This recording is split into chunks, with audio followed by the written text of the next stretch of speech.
Okay, so I'm trying something slightly different for coursework 6, so I thought I should try and explain what's going on here, because otherwise it might look a bit weird. We're continually told that you come to research-intensive universities because somehow this makes us better teachers or is a better education experience or something. And we're always getting people saying, oh, you should combine research and teaching. What are you doing for research? Why don't you make that relevant to teaching? So I thought I'd actually try doing that. We usually only do it in the context of projects, but it's kind of, I thought, well, why not try it? So usually what I give you in terms of problems for coursework 5 and coursework 6 are basically things where I know how to do it perfectly. I know exactly how to do it. I usually know how to get better performance than you in what you're doing. And I'd be able to go straight to the best solution because I understand the problem well. So what I thought I'd try doing is give you a real problem where I don't actually know the best solution how to do it because it's part of my active research. So I'm going to give you a brief overview of the background or the context of what I'm going to give you for coursework 6. So the underlying thing is this thing called Poets. It's a collaboration between University of Southampton, Cambridge, Newcastle, and us. And this thing is a hypertoroid. No, it's not a hypertoroid, it's just a toroid. That actually represents a mesh that's something built by Steve Ferber. Does anyone know who Steve Ferber is? It's the guy who designed ARM. He works at Manchester. He's an academic. And this thing is actually something called Spinnaker, which you may have heard of. So I think some people do projects with it. So Spinnaker is a long-running project where people try to emulate the brain, essentially. So it's an attempt to do spiking neural networks at massive scale. So for Spinnaker, they're trying to go up to, I think it's like 1 million ARM cores in one machine, which they've kind of achieved. I should be careful because I'm being recorded. And it's quite good for neural networks, but there's a question about, is it good for anything else? And that's kind of the genesis of Poets, which is why there's a feather stuck through the middle of Spinnaker. So, we are obliged by the Hpce, the Engineering and Physics Science Research Council, to include this slide in every presentation we give, somehow touching on Poets, because this is us doing the work. These are all our wonderful partners, some of whom you might recognize, who have agreed to, well, various things, and they're the people who gave us the money. So it's about £5 million over 5 years split between these partners. So it's a fairly large long-term project. It doesn't actually say how long we have to keep the slide up, but we might. So POETS stands for Partially Ordered Event-Triggered Systems. We came up with that acronym a long time ago. It doesn't quite fit now, but we're sticking with Poets. And the underlying observation here is one that you hopefully can sort of appreciate, particularly after doing the TBB and OpenCL things. That one of the problems that you face as you try to go more parallel, which is really the only way of getting better performance, is that the synchronization between all of the parallel things starts to become a larger and larger part of the cost. This happens at pretty much every level of the hierarchy. So when you're looking core to core, so two processors trying to talk to each other in one machine, you get cache coherency barriers, and then it slows down if you try to have two processors accessing the same RAM, because they're synchronizing and they're communicating. If you're in OpenCL, independent work items are great. They sort of blast along, getting huge amounts done. But as soon as you want two work items in different warps to communicate, you need a barrier, which slows things down. If you want work items on different compute units to synchronize, you have to use atomics to get out to global memory, which severely slows things down. And this sort of continues all the way through the sort of various levels of compute. So you've been doing GPU stuff, but you have to have a CPU thing running, and every time you have an event that you have to wait on, there's an extra sort of cost, like a fraction of a millisecond, where nothing really happens because the CPU is waiting for the GPU to say, I'm done. It never finds out instantly that it's done. There's always like a fraction of a millisecond where time is wasted. So the idea of Poets, the way we got the money, was we said, essentially, what if we just don't bother synchronizing anything? There's a sort of less repeatable version of this, which is, just imagine if you had a massively parallel system with 10,000 CPUs, and they don't bother synchronizing at all, they just shout at each other whenever they've got something to say. That's kind of the underlying view of Poets. It sounds a bit more chaotic than it is, but that's kind of the idea, is everybody just speaks when they've got something to say, and it's up to other people to listen. There's lots and lots of problems with that have to be solved, but that's the kind of key idea that we're going for here. So the underlying hardware of this, which I'm not building, is something called a P node. So this is just to give you a bit of context, because otherwise what you're doing with coursework 6 might look a bit strange. So the actual hardware is designed to be parallel, and the way that it works is there's lots of small cores, and they're all connected together via a message passing interface. In our case, it's actually what's called a ring network. So each processor is connected point to point, and messages just go round here. You can inject messages, and they'll go around, and then you can have messages leave. You might think a ring network is going to be very slow, but this thing is actually within the device, and this network is, I think at last count, 512 bits wide. And so every cycle, you can actually send a different packet. So you can send, I think it's about 200 million packets per second along here, with each packet being 512 bits. We're talking about 1024 at some point. Each of these nodes is a highly parallel CPU. It's actually a RISC-V CPU, because it's a bit nicer than MIPS to implement. And it's actually a very interleaved, very parallel processor that can execute 64 threads concurrently. It's hyper-threaded, a bit like what Intel have done, but it's much more aggressively hyper-threaded. So each instruction takes something like 8 cycles to finish, but you can have 64 threads all working together, all going through the pipeline.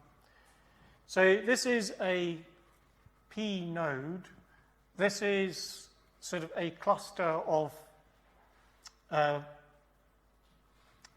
sort of cluster with a network where each of these has 16 cores, and each of the cores has 64 threads inside. So there's quite a lot of parallelism contained within that thing. So this is where you sort of take multiple P nodes. These are actually all in different chips, although I haven't shown it here. You take multiple individual chips, you connect them together by a hypercube network. So essentially, it's like a very high-dimensional square. And all of these things run in parallel, and the idea is that they just shout at each other messages. So if something on here generates a message, then it will be taken, swept around here, and then maybe delivered to this node. And that will take some time. It will probably take hundreds of cycles to get there. But the bandwidth you've got available through here is such that you can have huge numbers, billions of messages in flight, all through this pipeline network.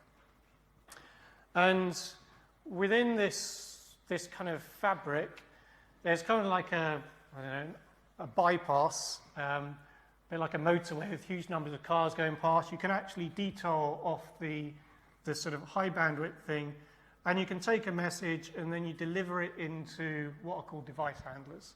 So devices are something that you'll be seeing in the coursework.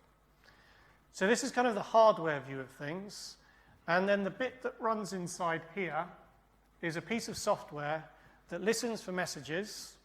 When it receives messages directed to it, it transforms its state, and then it emits more messages. And that's how Poets does everything, is it waits for a message to arrive, transforms its own state, and then sends one or more messages out.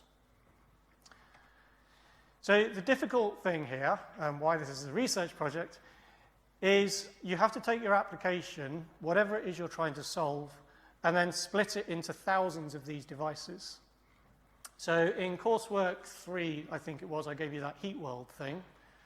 And that was an instance of taking a 2D space and discretizing it in space into sort of lots and lots of little cells of heat, discretizing into time such that you step forwards, and each of your points in space updates itself based on the latest value of its neighbors. That's what it was doing. But the way that it was doing that was everybody calculates their next state, everybody synchronizes, and then everybody moves on to the next state. And one of the problems that you probably would have encountered, or the slowdowns you would have encountered, is the time taken to launch the kernels is actually quite high. If you can have each kernel do multiple updates without, each work item do multiple updates without starting a new kernel, the whole thing is much, much faster, but it's also much more difficult to write. So what we're going to do instead is, rather than waiting for a synchronization barrier and then sort of read in the latest values, once you have a new value, so if some device says, my new temperature is now 0.6 degrees, it will just send it to its neighboring devices and then forget about the fact that it sent it. It will move on and do other stuff. Eventually, device B receives that message and says, well, okay, if your temperature is 0.6 now, that means that my temperature updates to 0.7, and then it will send its messages back. Obviously, it doesn't send it to just one device. It sends it to every device that it's connected to in the spatial mesh. So it's a very similar, this example is a very similar problem to what you were doing in coursework 3, but the method of solving it is very, very different because there are no barriers. There are no distinct kernels. Every device starts running and continues running until the whole simulation is finished. So this is all really efficient. Sending messages and just blasting packets at other devices is great. It's very low overhead. The problem is there's no synchronization in the messages, and messages can be sent in any order. They can be received in any order. They may actually be reordered in the network. So you have no notion of, well, you have causality in the very, very weakest sense. The only thing you can guarantee is that you will not receive a message until it's been sent, but it could arrive any time after it was sent. So the question is, how do you maintain a notion of time? That's one of the research problems that Imperial is looking at, because we're doing the software level stuff that sits at the top. So we're inventing the algorithms and trying to work out how do you take something like Heat World and turn it into a completely asynchronous application. So here is an example of a not very interesting mesh. So this is a one-dimensional mesh. Here are some interior cells that are going to update their values. Here are some boundary cells which have sort of independent values. They're Dirichlet boundaries in numerical sense. So what we want to do is we want to move this thing forwards in time and work out what all of these values are going to be as we move forwards in time. What you've done before is that everybody moves forwards, everybody synchronizes, everybody moves forwards, everybody synchronizes. But when you've got essentially 1,000 by 1,000 or 10,000 by 10,000 grid of these things, that synchronization becomes very expensive, particularly if you've got multiple GPUs on multiple distinct machines. So what we do instead is we allow each of these devices to walk forwards in time independently by sending messages to each other. So at this point, none of these devices are ready to send a message. They're kind of idle. They've just been turned on. Once we kind of let them go, once we take the clock enable off, all of these devices are now ready to send. They've got something to say to the rest of the world. So in the Poets architecture, the hardware will pick one of these things at random, well, in this case, two of these things at random, and say, okay, you can send a message. And what it will do is say, okay, my temperature now is 0. it will send it to its neighbors, and it will move on to the next time step. At this point, it's now blocked because it can't make any more progress until it knows what the temperatures of its neighbors are. But these two things can happen in parallel. So 2 or more devices can independently move forwards, and they can do it at different rates. So as wall clock time goes on, different devices will fire, and so now this one's moved on. This one's still blocked. It's just not as blocked as it was because these two have now reached the same time period, so they're starting to agree on what the local simulation time is. This one's still completely blocked because until this one moves forwards, this isn't going to be able to do anything. So we can keep going along, and in the hardware, these devices will fire effectively randomly. Whenever there's actually spare capacity in the network and spare capacity on the CPUs, one of these will be picked, and it will get a chance to send a message. And so different parts of the grid can go forwards at different rates. We've still got part of the solution that's still at time 0. Part of the solution has actually already moved on to time 2. This is something that's impossible in the sort of bulk synchronization you've seen in coursework 3, where everybody has to be either at t or t+1. Here, different parts of the grid can be at different points in time. And so these things can move on, and as we go along, different things will fire. And we can actually end up in a situation where essentially time shears, and parts of the problem can still be way back at the beginning, while other parts have actually started advancing quite far into time.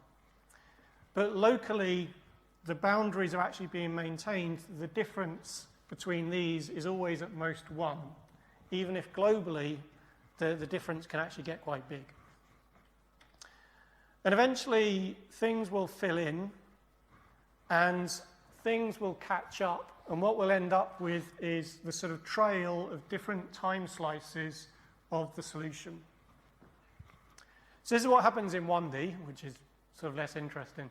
It's kind of a bit easier to think. Sorry, that was the wrong thing.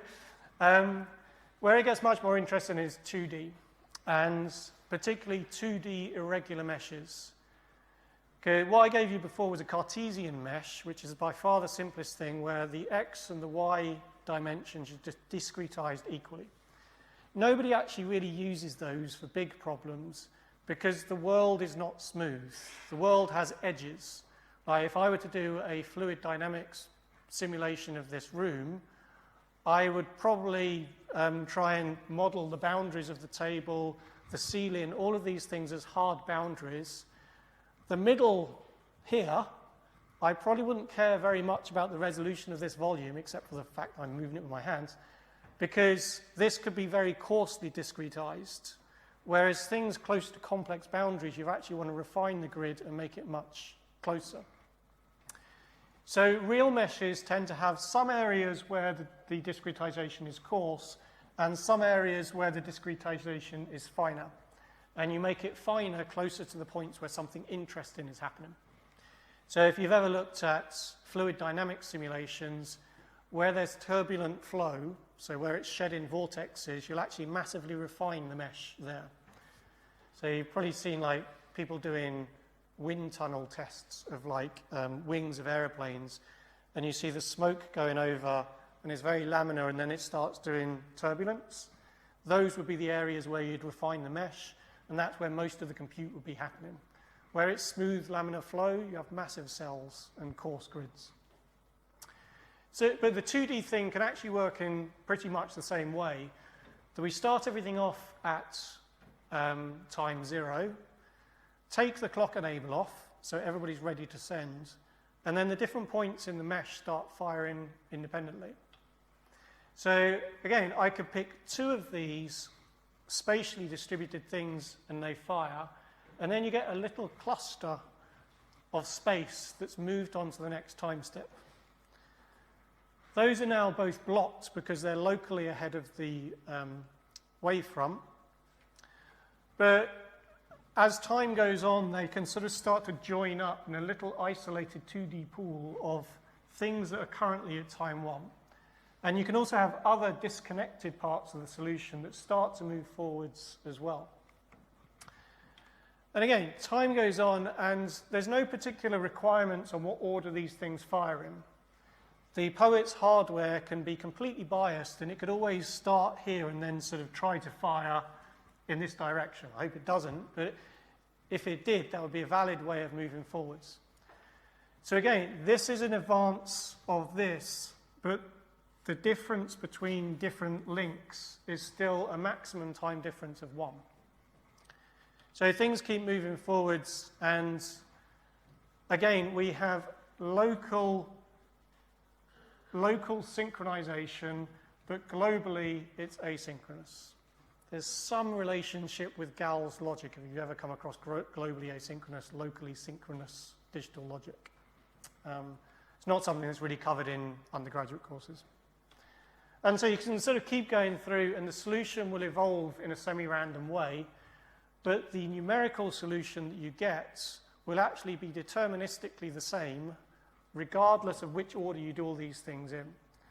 So remember I talked about reduction just now, about if it's non-associative, then you end up with different solutions depending on the order. Here we can design it so that even if the computation happens in different orders, the numerical solution that comes out is exactly the same, which is a very, very useful property for parallel solvers. And essentially you can keep coming through. At this point, these boundary cells, oh no, that one's wrong. That should be blocked actually. This one, for example, could move on to t=3 because that wouldn't violate any of the constraints in it. Okay, so there's the hardware, which is lots of individual cores.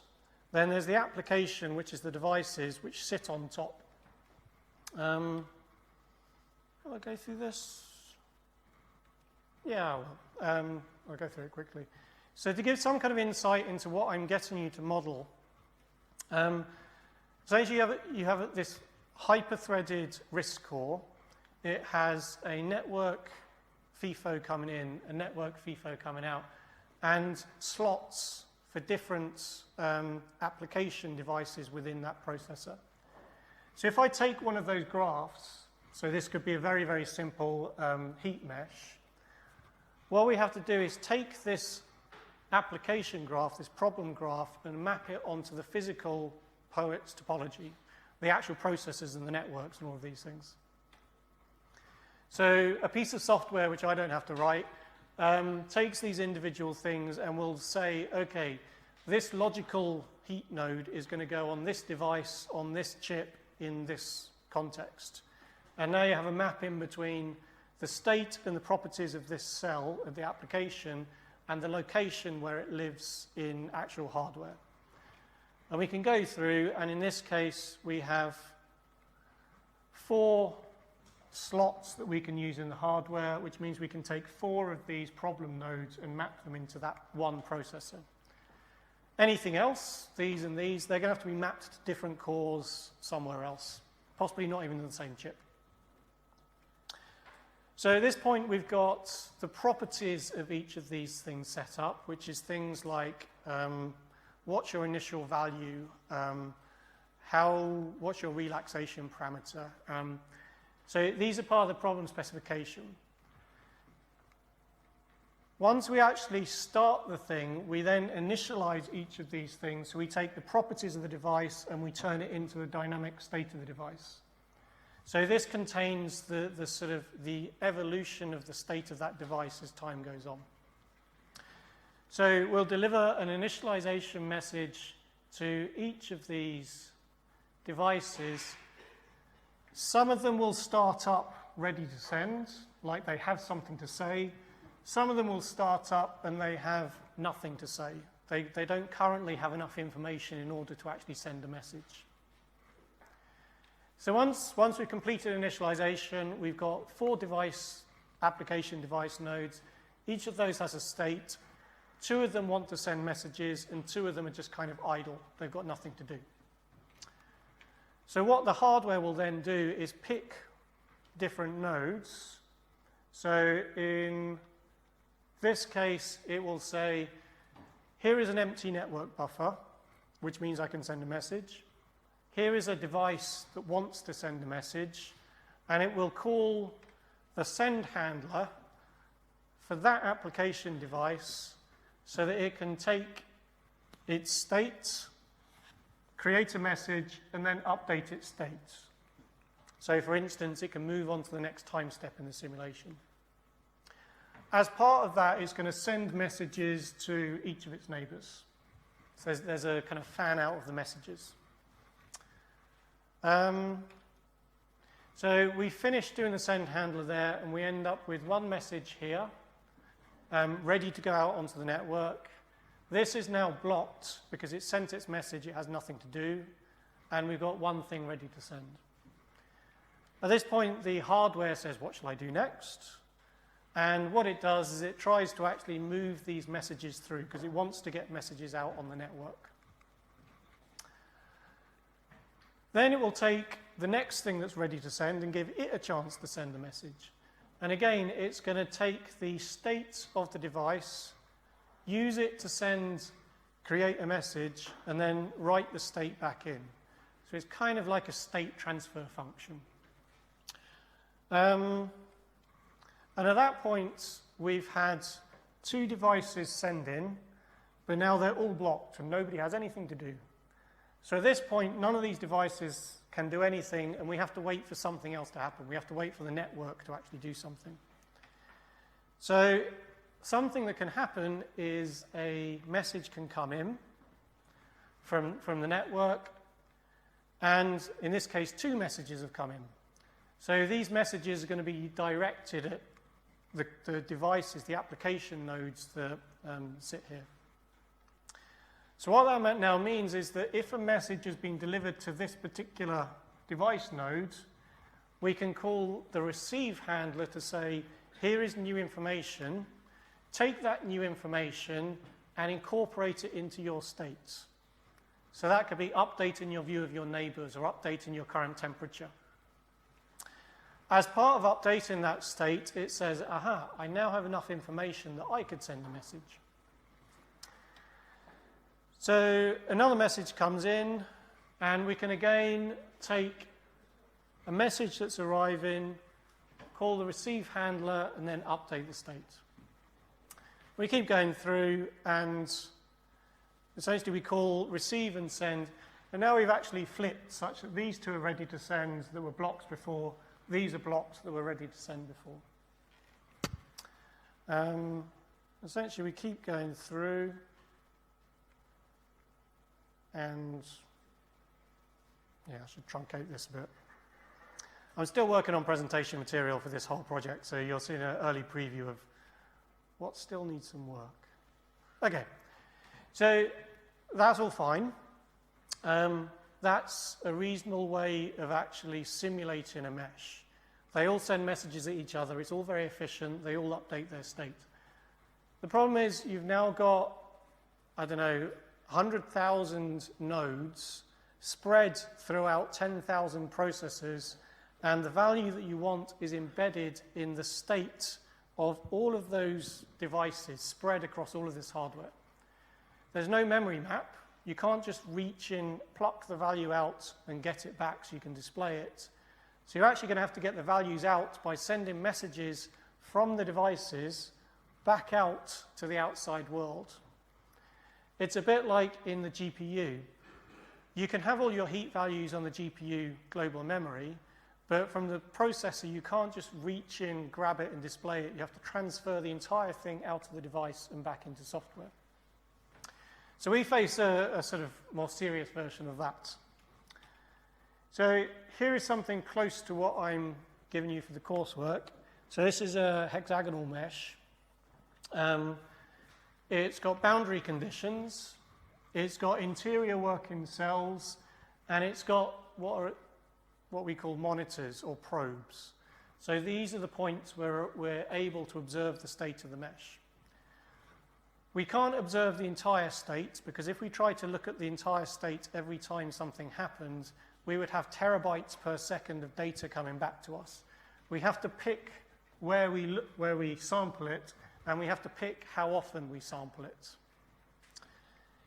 So these things all start off, and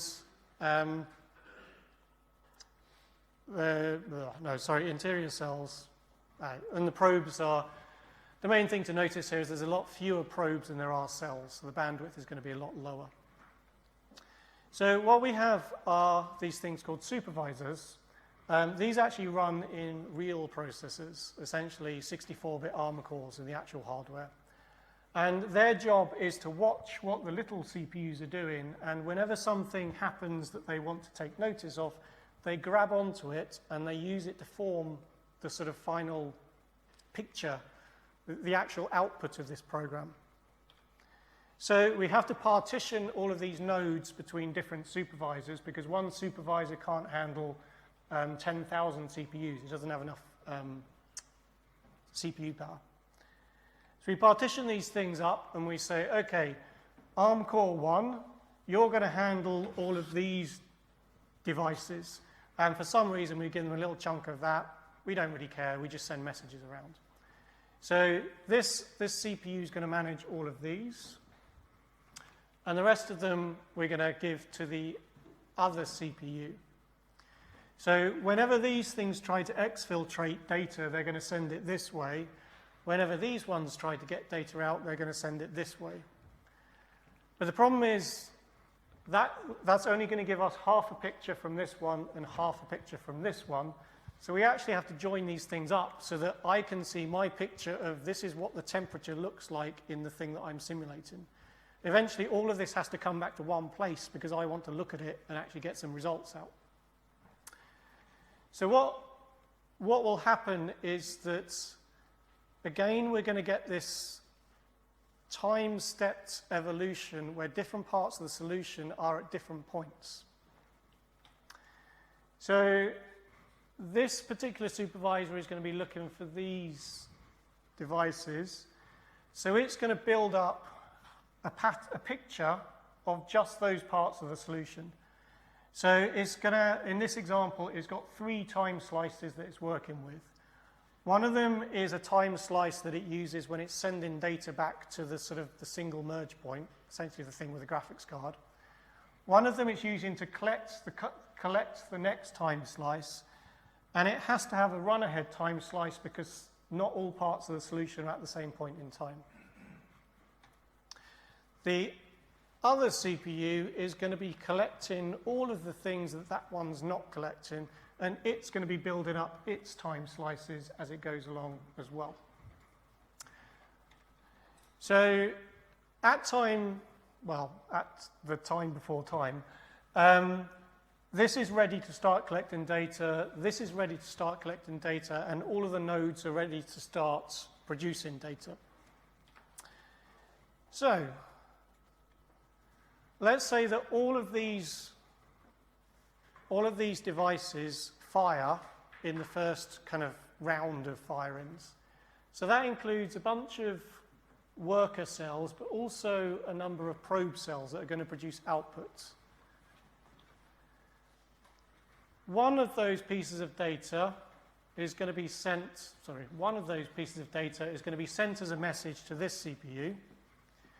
The other 2 are going to be sent in this direction to this CPU. So we've got partial results of partial results and partial results of partial results. Time moves on, and the number of cells at time 1 includes all of these things in the top corner now. And again, there are some monitor probes here, so they say, okay, we have a new value. They send it off to the supervisor, and it's built up even more of its time slice. So it's slowly starting to fill in all of the unknowns for t equals 0. At this point, for some reason, the hardware has decided, well, let's move this one on even further to t equals 2. Problem is there's a monitor in there, which means that we haven't finished collecting the answer, the slice for t equals 0, and we're already getting the parts of the answer for t equals 1. So we can't take the normal solution that you would use in a GPU of, okay, I'm collecting t equals 0, I need 1 buffer. You need as many buffers for as many slices of run-ahead as the hardware can generate. And so different parts of the solution go on. At this point, when these two things fire, we have completed this time slice. We know everything that we want to know about this time slice. And at this point, we can send this off to the sort of head node, the thing that's collecting all the data together, and bring the run ahead forwards. So this now goes into the sending buffer. Essentially, it's sent over Ethernet back. And we move that thing forwards because now we're working on t equals 1 here and t equals 2 here. So just like we've got different levels of asynchrony in the mesh, this is still collecting t equals 0. This has already collected t equals 0, and it's collecting t equals 1 and t equals 2. So it's completely different to a GPU solution where everything's in lockstep. And over time, these different things will fire. So this has now filled in all of these, and now this one is independently able to move on to t equals 0. Notice we've got things at t equals 2, we've got things at t equals 1, we've got little islands, we've got all kinds of different patterns of advancement going on in this mesh. And now this one can move into the send-in state, which means that this sends its data back. What that means is that, I'll call this my head node, this machine will receive both of those time slices, merge it together, and then render it using OpenGL or whatever. It'll actually show you the results of that thing. And sort of things keep moving on, and you can end up collecting things. You could fill up the run ahead. Now you have a problem, because if anything else fires, where do you put the results? So one of the questions that we have to answer is how far ahead can things run? And we can actually work that out analytically by looking at the maximum distance and work out a difference of 1 across all of them.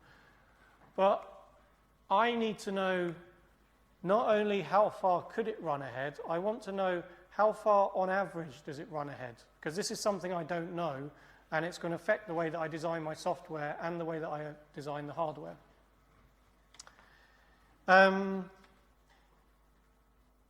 Okay, why does it say 132 at the bottom? Ah, there we go. So, coursework 6. Now that you're all completely confused about what's going on, yeah, so coursework 6 is basically doing this. So, I have simulators for doing this. I have to have simulators because I've written applications. So I've got a whole bunch of applications I've written in this way. So some of them you already know. So the heat equation I've done because it's very, very easy to implement. I did ice in spin, but it's actually a different kind of ice in spin with random time advancement. Things you might have come across, I've got a Helmholtz equation solver, so it does EM field solutions on irregular meshes, and a not very good Navier-Stokes implementation, which can do fluids dynamics. So all of these things exist at the high level. I have specifications of the device states, the device properties. I know what the handlers are. I know what it sends in response to messages. I know what those messages are. Problem is, the simulators I have are quite slow. They are mildly parallel. I was being lazy, so they just use, I think they just use threads and queues. They run reasonably fast. They do sort of hundreds of millions of events per second. But hundreds of millions of events per second is not actually very fast because the actual hardware can do billions of events per second. I have other things like, oh, actually I should have checked this actually works. Other simulators that allow me to actually observe what goes on in the simulator. No, it's not going to work, is it? So I've got debugging tools that allow me to try and work out whether a particular application does the right thing. What I don't have is a good way of getting an estimate of if I take into account the finiteness of the hardware. If I accept that a device can't be doing more than one thing in one time step, it can't be doing 3 things at the same time, how does that actually affect the performance of these applications? How much do different parts of the graph slow down? How much shear do you actually get in practice?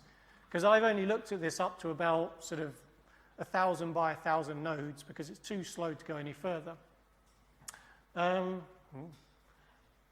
Probably not going to work in Internet Explorer. So what I want you to do, where is it? Is basically make this thing faster and give me something useful that I can use to explore the properties of these kinds of applications.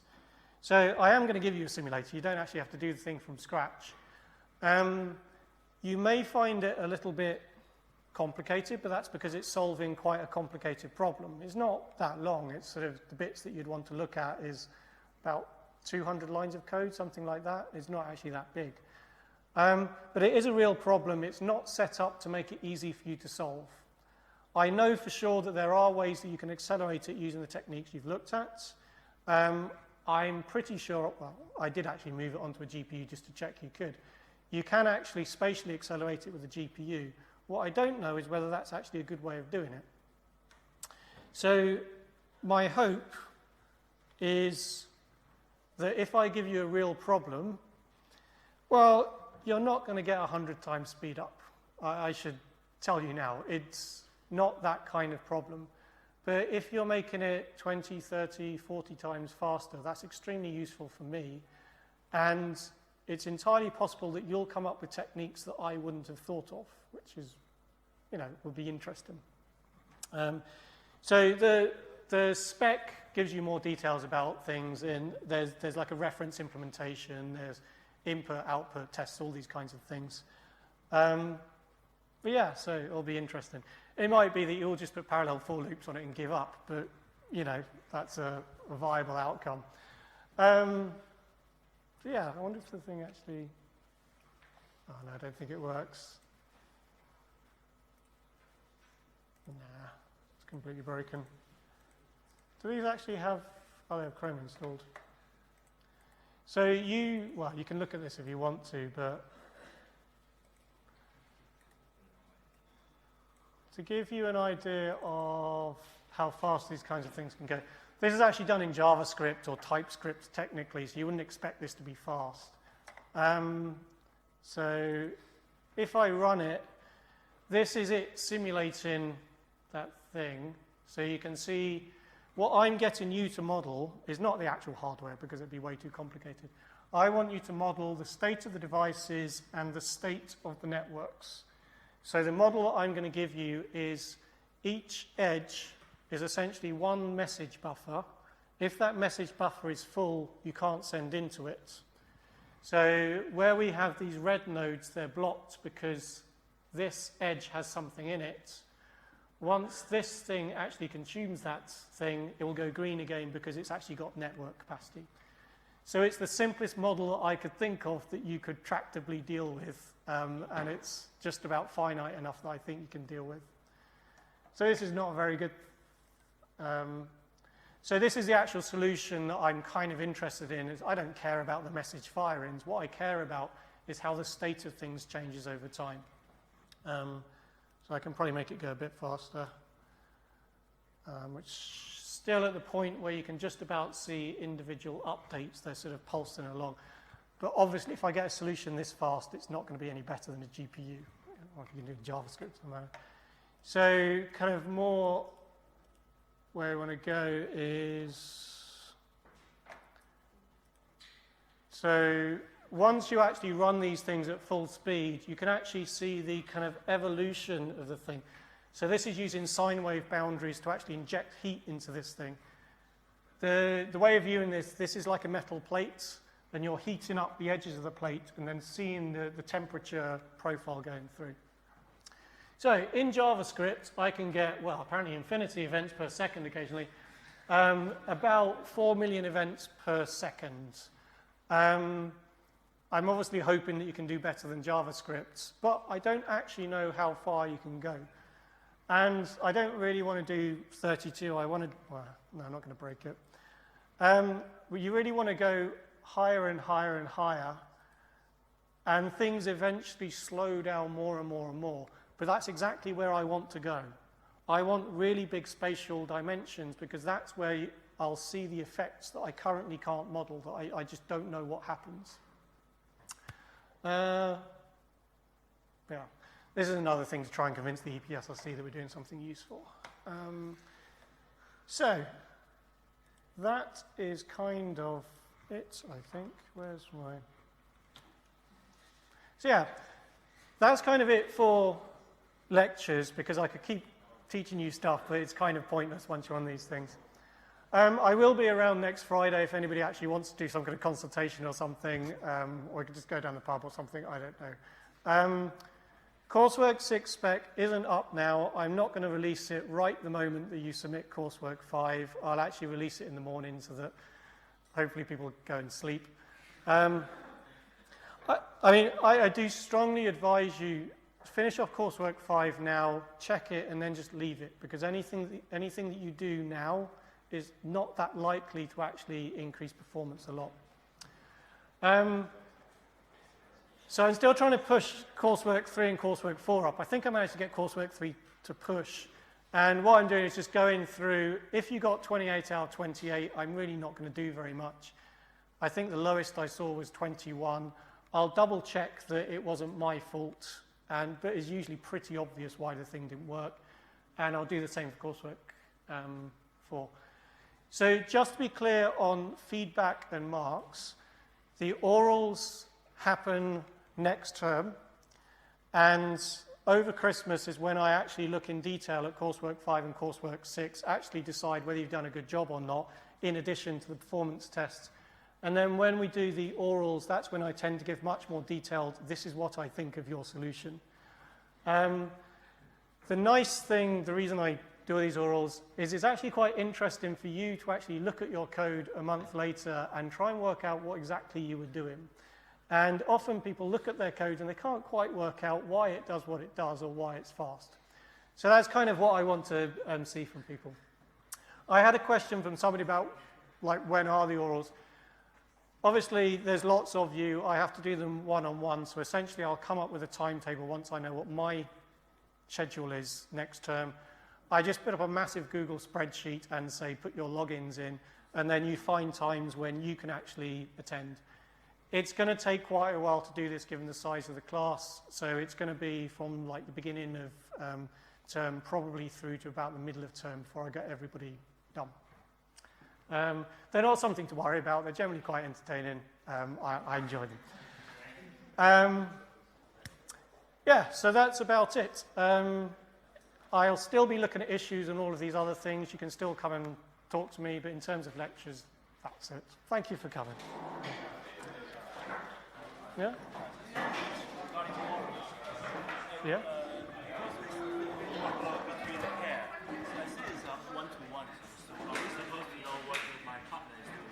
Yes.